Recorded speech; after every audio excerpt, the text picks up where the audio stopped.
UCI students.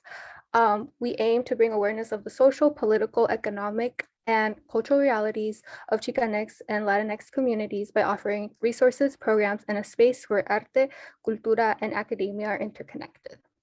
And to have an idea of how this event will go, we will be showing a series of video clips followed by discussion questions. We'll end with an audience Q&A, so we highly encourage you all to think of questions during the event and participate in the audience Q&A.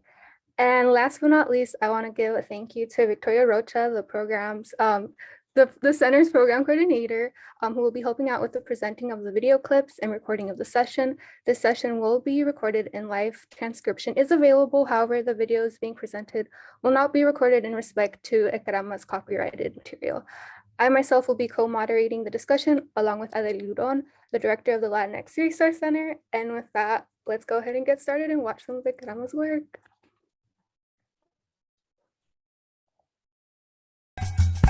We're going to show episode 5, How Do You Know If You're Black?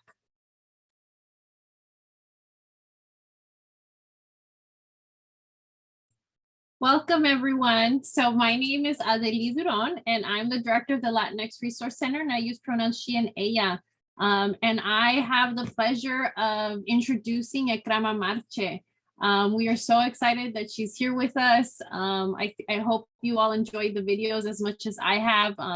I had the pleasure of discovering her through a friend last year and really just enjoyed the series and couldn't wait to find the right time to invite her to campus. So Ehcrama is a writer, filmmaker, and editor born and raised in Montebello, California. She quickly discovered her passion for creating. She's worked on a set as a cinematographer, camera assistant, and art director. Ehcrama has worked on a variety of projects from music videos, short films, commercials, and feature films.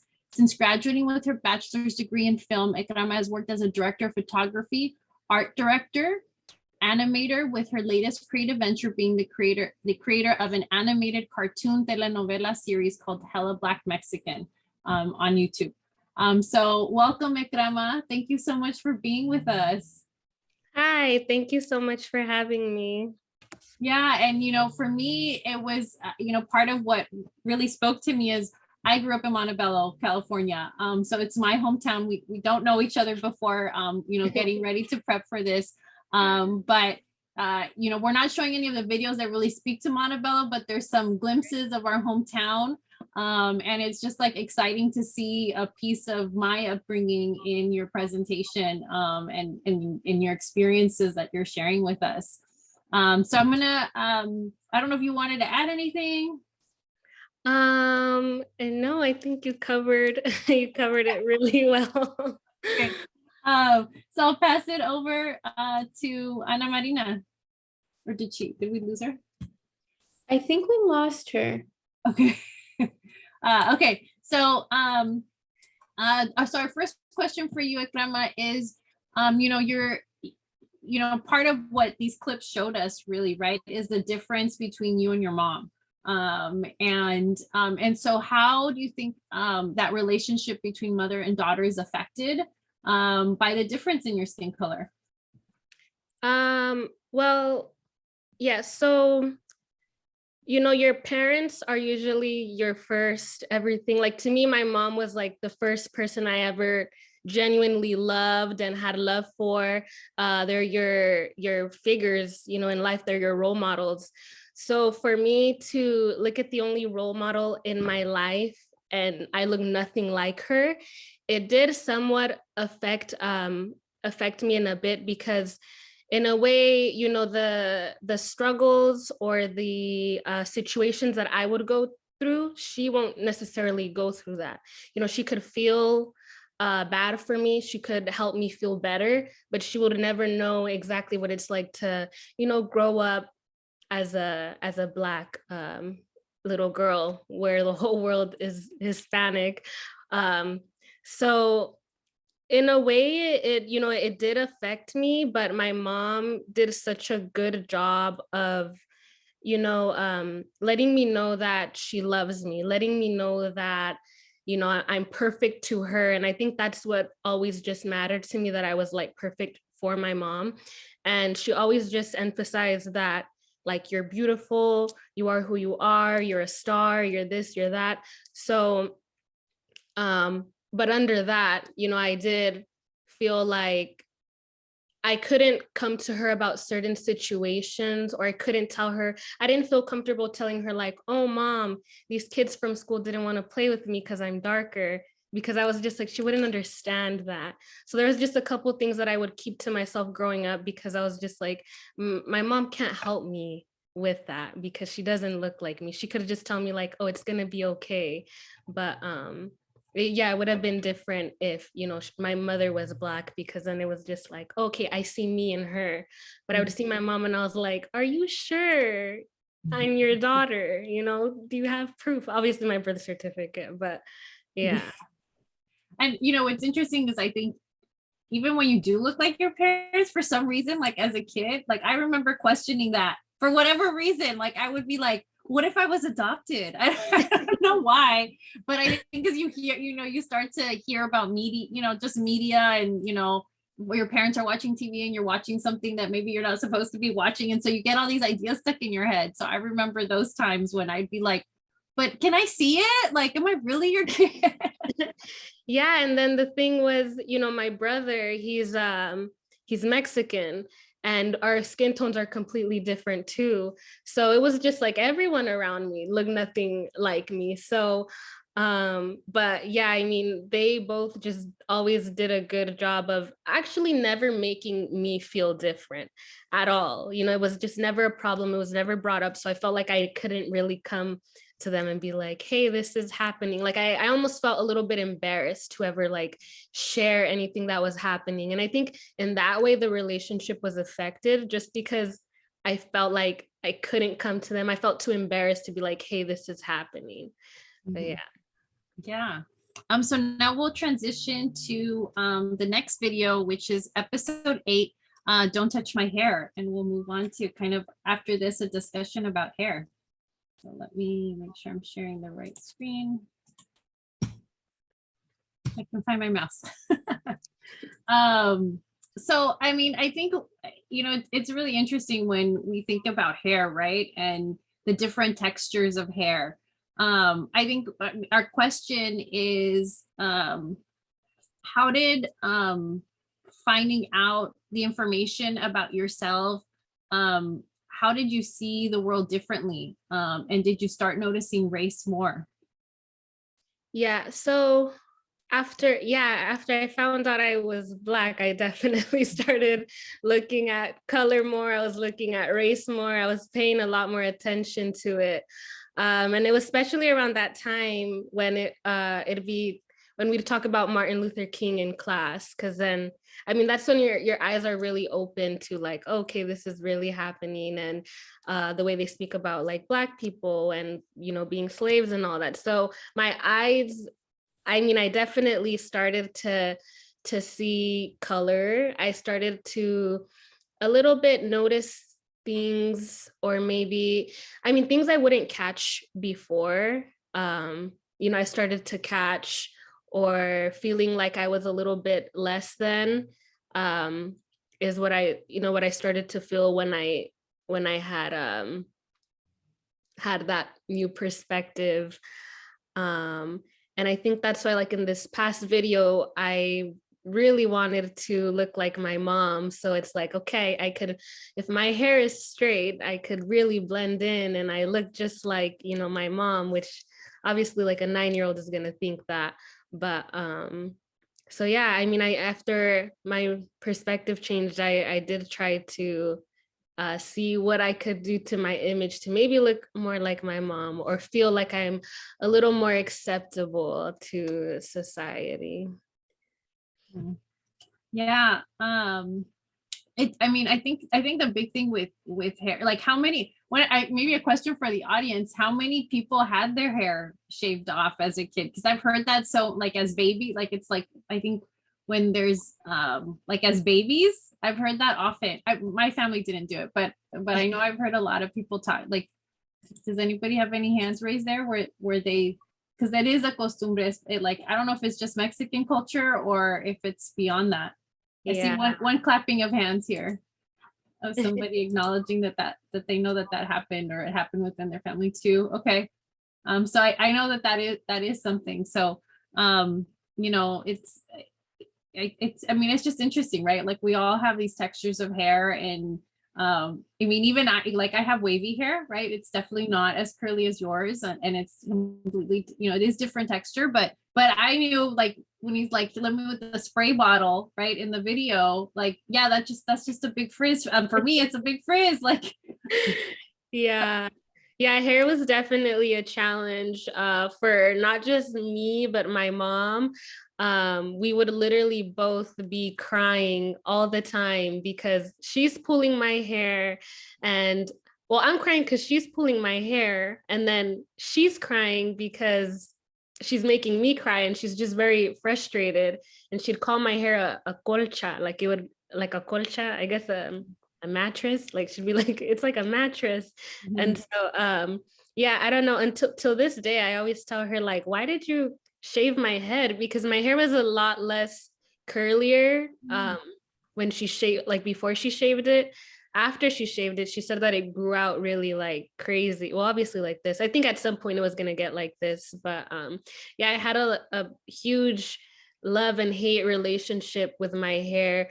I don't think it was until high school that I actually started to love my hair. But before that, I was straightening it every single day, and it was just dead. It was cutting off, falling off in the shower. And I was just like, no, I need it straight.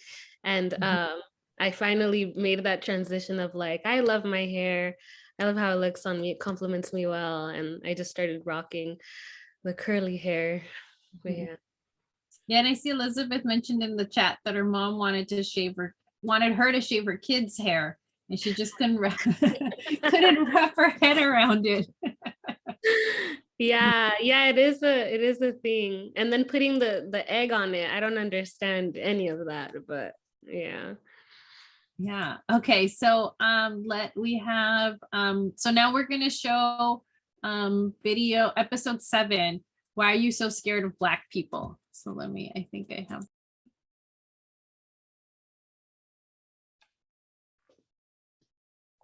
Wow, that was just really powerful to watch in terms of like seeing how that happens with friendship. So I did want to ask, did this really happen, and how has this like affected your friendships growing up and nowadays? Yeah, so for this particular episode, we took a lot of different scenarios that had happened, and we pretty much just made it into one episode, obviously also to be entertaining. But I mean, it would happen pretty frequently because all my friends were Hispanic. Like one of my experiences was actually in high school. And my friend's parents, or my friend's grandparents, were visiting from Mexico. And he was the one to say like, oh, she's just here because they don't feed her. Like, she's not even your friend. She just wants to eat your food.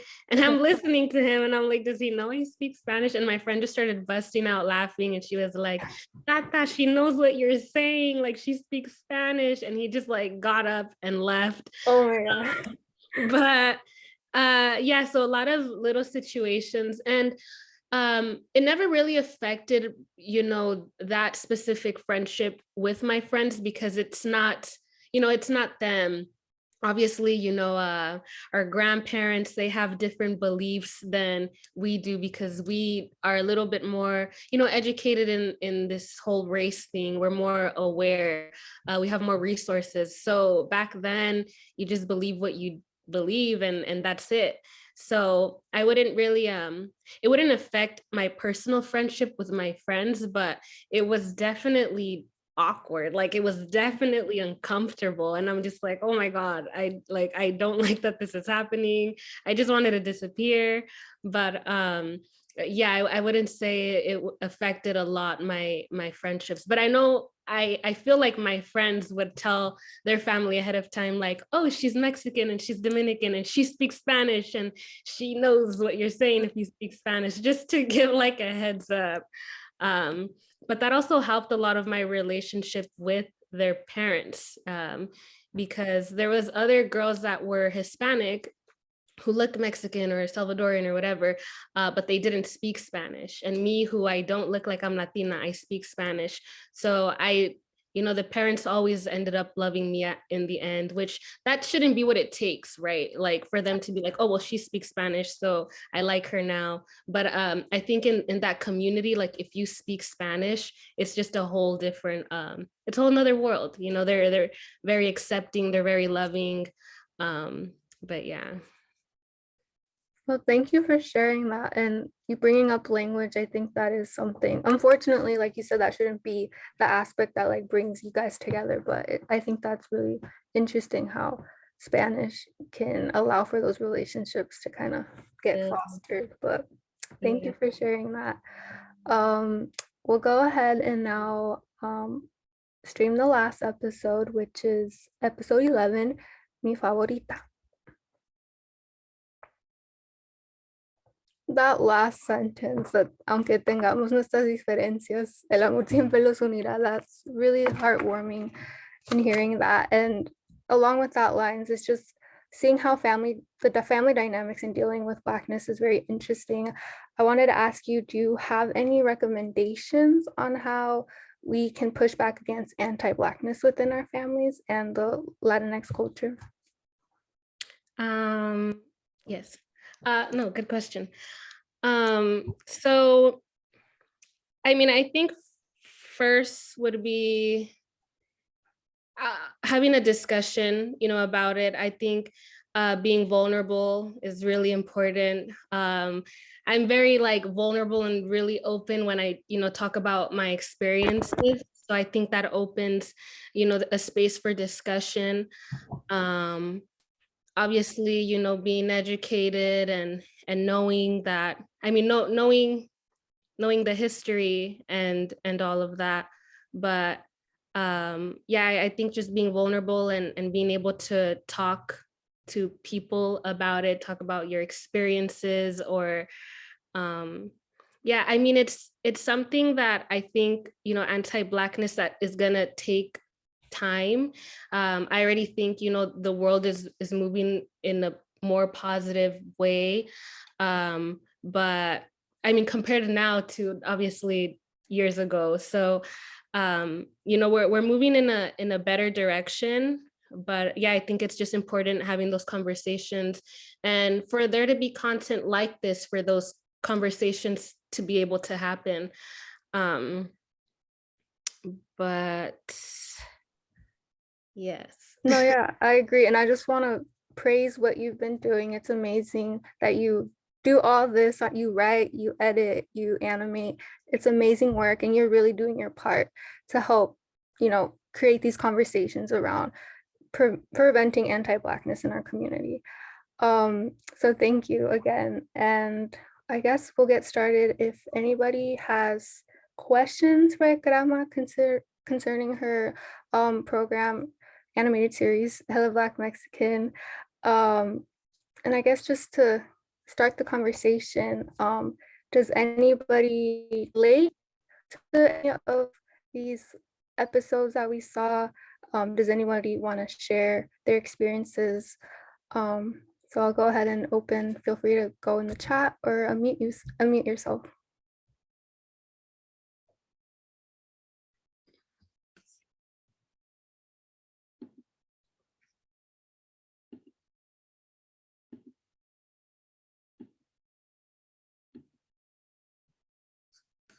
Yeah, go ahead, Elizabeth. I'm trying to make sure my kids are quiet. So my name is Elizabeth Almanza, and I'm actually the director of Upward Bound at Chaffey College. So we actually have several of our Upward Bound students here today, and they're high school students from the Inland Empire. And so we kind of curated different events for them so they can participate in it. And they're hoping to one day, be college students. And I know you mentioned the importance of education. If you can share a message to the high school students that are here about how to navigate their identity when they go to college, especially in spaces where sometimes they can get the messaging that they don't belong there, like how to navigate that in a positive way and still feel like they belong and deserve to be there. So it's actually interesting because when I started college is when I actually started to see more people like me. So it wasn't until I made that transition that I was able to see more people that looked just like me or that were Afro-Latinos and, you know, spoke Spanish. But a tip or I mean, I think overall it's just, you know, important to be yourself, to not shy away from who you are. Like me, I've always considered myself growing up that I was like Latina, you know, until it was just like, boom, you're Black. And I was like, okay, I'm a Black Latina. And I think it's like important to be proud that, you know, you may be different and you might feel out of place, but I think it's important to be proud, and because you stepping out, you're representing other people just like you that feel that, you know, they might not belong. So I think college especially, I feel like you will find, you know, your people. Like I was really nervous to go to college, but like I said, college was actually the first time that I made Black friends. Before that, I was the Black friend that everybody would say like, oh, I have a Black friend, but I had absolutely no Black friends. So I think college is different because there's people from all over the world attending, you know, a university or a city college. So you're gonna see a lot of different people who will also feel, you know, out of place because there could be like hella Black Asians, there could be hella Black, you know, a lot of people. I mean, everybody's pretty much mixing now. So there'll be a lot of different people. And I think just be confident in who you are, be happy that, you know, if you're different, be happy that you're different. You don't want to be the same. And you'll find your people and study, because that's more important. Thank you. If anyone else, again, feel free to type in the chat too if you have questions. Oh, I'll go ahead and read. Question from Leslie. As a student, I'm very proud of you. I also wanted to ask if you remember the day you decided to make this, or when you told your mom this was a project that you wanted to pursue and be able to share these very personal experiences. Hi, Leslie. So before I actually did the cartoon, I was on YouTube because I wanted to be like a YouTuber or something. I just wanted to be in front of the camera. So I was talking about my experiences, you know, being a Afro-Latina in high school, and I would talk about my experiences there. But at some point, I felt a little bit like tired of getting ready to be in front of the camera. So I pretty much taught myself how to animate like within a couple months. And this was like a pre-pandemic project. I would say it was like early 2019. And so when I decided to start releasing it out was during the pandemic, because I was like, it's perfect. People are going to be home because, you know, you can't go to work. And yeah, and I kind of had the conversation with my mom. I don't really remember. I just remember showing her like the little animation, and she was just like, since when do you animate? Like she was just blown away. But yeah, what else was the question?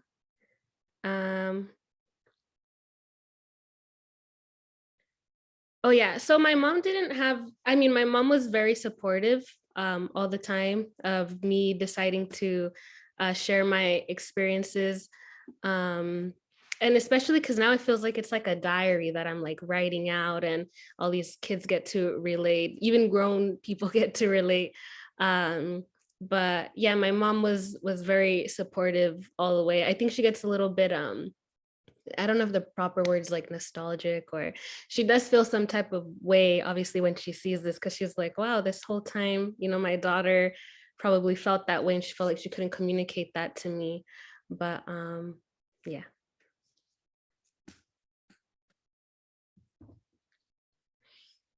Yeah, I think about you say even adults relate. So, no te muevas, te estoy peñando. Like I remember that, and I say it now to my daughter, who she's got super thin wavy hair, but she likes to wear it like all over the place and super loose, and so it's always in knots. Yeah. And then you mentioned in the beginning that it was hard to share some things with your mom when you were younger. How has it changed between you and your relatives as you've gotten older? I think I'm a lot more comfortable now. I'm comfortable, especially, I mean, because now, it's funny because I still haven't had like serious conversations with my mom about like, oh, this has happened to me, this has happened to me.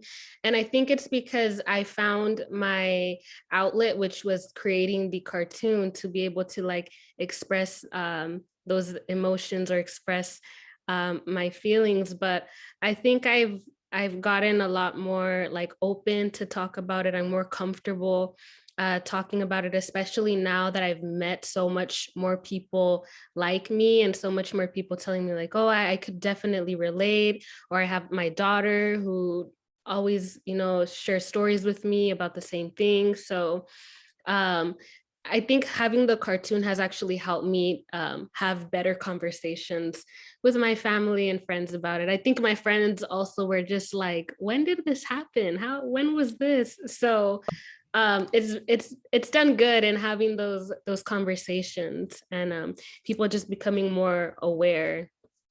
Yeah. Great, thank you. Does anybody have any more questions?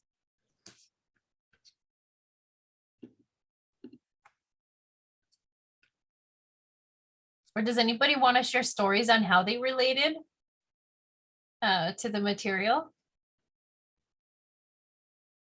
We'd love to hear from you. We want this to be engaging and interactive. So feel free to also turn on your cameras. At some point, we will be taking a group picture at the end. I'll share my piece. I think my hair, I mean, you can't tell now because I have it like, I'm a mom, so my hair is constantly like this, thrown up in a bun because I have small kids. But my hair is actually really, really curly. And I think that I hated my hair. Like, I hated my hair and I could understand why everybody else had straight hair, and I had like these coily curls, and I didn't like my hair, so I would straighten it. And then it wasn't until college that I started to kind of like embrace my curls, and that at that point my curls were like hanging on to dear life. They were stringy spaghetti noodles, and so I had to like now do a whole thing of like buying creams and curl, all these like different curl products, and like learn how to care for my hair curly, and to really love it. And now my daughter's like, I wish I had curly hair, because she has straight hair like my husband. But it's definitely been a journey to kind of embrace my hair. And then now as I get older, like I even like features that I used to hate about myself, like my nose. I used to be like, why is my nose like so pointy? And then now I'm like, that's like, the features of like the indigenous part of me. And so like I'm learning to like love myself as I am, and not to kind of compare myself to like Western standards of beauty, right? Like these are, I am beautiful, and and so just learning to embrace that part of myself. And that's beautiful, because I'm passing it on to my daughter instead of having her also prescribe to like Western beauty standards. Right. So, I had the same situation. You with your nose, it was me with my lips. Like I had the biggest lips, and now I'm like, oh my God, I love my lips. I love my smile. But before, it was just something that I was like really insecure about. My hair too. It was just super stringy. And it was funny because the reason people ever saw my natural hair, or the way it happened, was that I woke up really late. I couldn't fix my hair. I had washed it. So I showed up to school with curly hair. And that's when everybody was like, oh my God, your hair looks so great. I love it. And I mean, it sucks that it had to take somebody else to feel like, okay, this is valid, right? But that was like a step that helped me like embrace the way I look. And especially now, like I said, my lips were like a huge insecurity for me, because I was just like, oh my God, they're so big. But now I'm like, yes, people are getting them done, so they look big and juicy, and my lips are big and juicy. So yeah.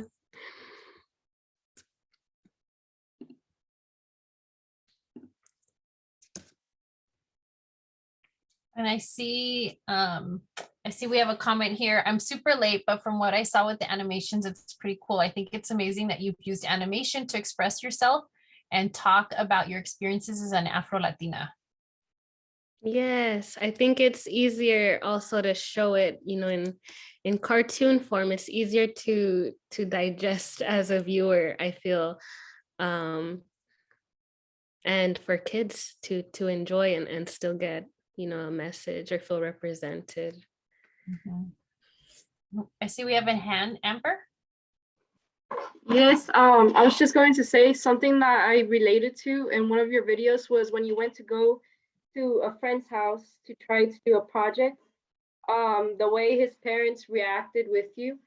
I kind of have that same deal with my parents. Whenever I try to invite friends over, they see me hang out with friends, they get this type of custom that I guess they got used to over there in Mexico, but I'm not used to that here because I was born here in the United States, so I never really got to see you guys in that kind of way, and that always got me confused. But have you ever had friends try to break out of that cycle, out of those customs that their parents have that they don't? Yeah. I think the majority of my friends, since we all did grow up here, I think most of them or all of them have tried to break that cycle or have broke that cycle.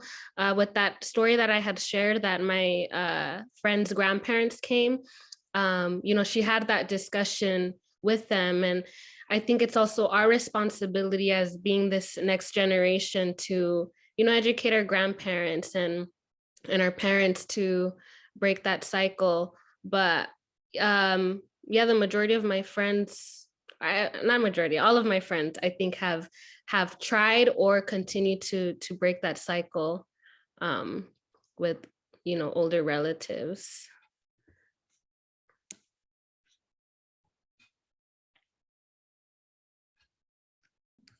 I have a quick question. I wanted to ask you. So I know you said you taught yourself to anime and you like expressing it through animation, but I was wondering if do you plan to continue the series or do you have any other projects in mind as you continue sharing your story?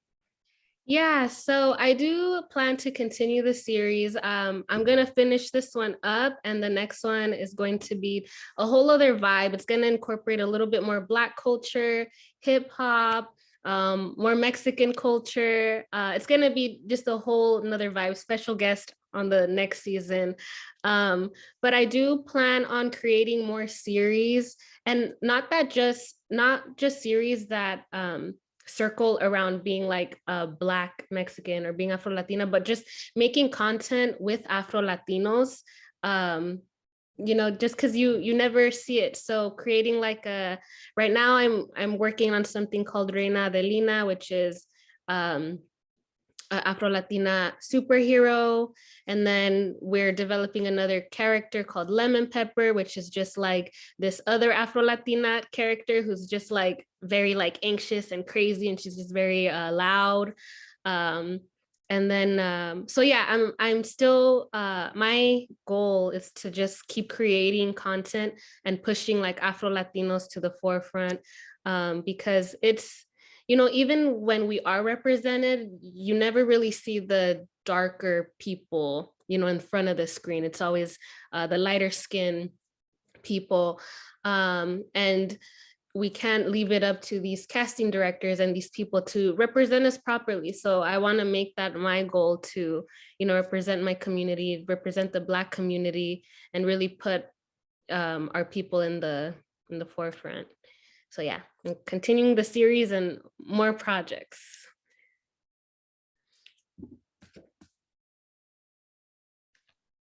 And I see Alondra put a comment. I related to her story because I have long hair since I was small, and I still have it long till today. But I always used to be insecure because I always used to see people with normally long length hair and wonder why I was the only one with long hair and struggle with it trying to take care of it. And sometimes I hated my hair because it wasn't like that of other people, and people will always point it out and only care about my hair instead of being interested in me as a person. Oh, wow. Yeah, yeah, hair is like a topic that I think everybody could definitely relate with. Yeah. Thank you for sharing that, Olondra. Do we have any more questions, comments?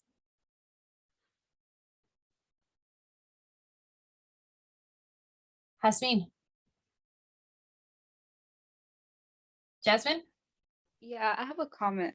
Yeah. I thought the videos were very entertaining and they gave me a new perspective, but I also have a question. Have you ever received backlash for making videos with this type of content?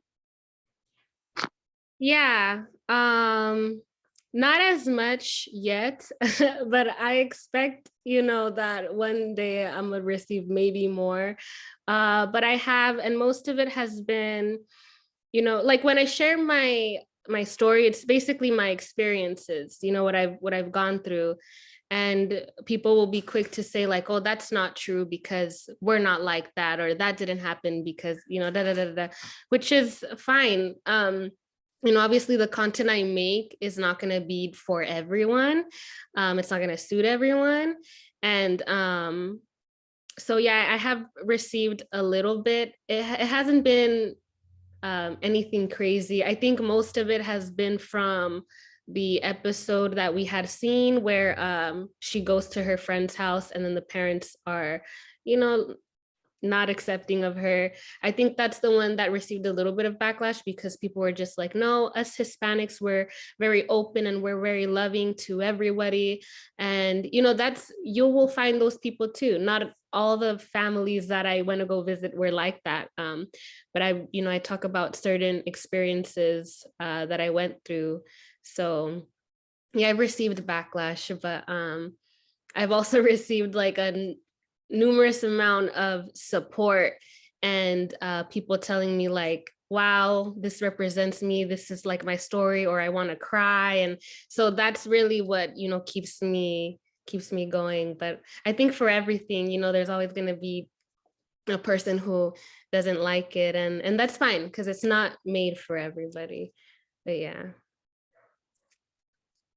and it's such a touchy subject too. Race is incredibly touchy, so yeah, I'd be surprised if I didn't get any backlash at all.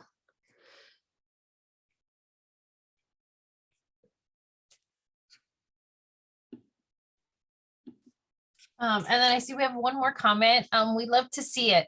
And also growing up, being around my friends and their families, sometimes I would get those looks.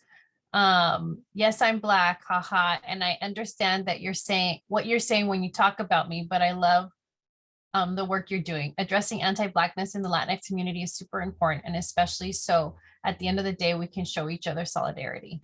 Thank you for that. It's I think it's a great closing sentiment too. Did you want to say anything, Ehcrama? No, well, thank you guys so much for having me. Thank you to everyone who stayed and watched all the episodes with us. If you guys want to talk to me about your experiences or anything, you could message me at Hello Black Mexican. I do a pretty good job of like replying to most of the comments and most of the messages. But I think this is great. I'm glad that there's this Latinx Resource Center, and I'm happy that you guys are doing what you're doing because it is going to make a difference, and it is making a difference little by little. So yeah, I just appreciate you guys giving me the platform to be able to share the cartoon. Thank you so much for coming. This was great. I really enjoyed the conversation tonight. And I just want to, encourage you all to check out the rest of her series. I've dropped the link in there to the main page for the series, so you can check out all the other episodes that or if you got here late, just watch the whole thing. They're amazing. Make sure to like them because it also helps with her numbers and everything and getting the publicity out there for this important work. We also want to share that we have another event next week as part of our Celebrando AfroLatinidad. Ana Marina, do you want to talk a little bit more about it? Yeah, so next Wednesday, February 16th, from 4 to 5:30, we will be having our next event titled Let's Talk AfroLatinidad, Writing as an Act of Liberation with Angie Galvan Rodriguez, who is a Afro-Latina blogger. She's going to be speaking on her experiences. There's going to be a little activity. So if y'all are interested in that, make sure to check out our campus groups, and it will be virtual as well. And I will put, I'm trying to pull up the link right now. Should be here somewhere, so that I can share it with all of you. Thank you so much for joining us. But feel free to stick around so that I can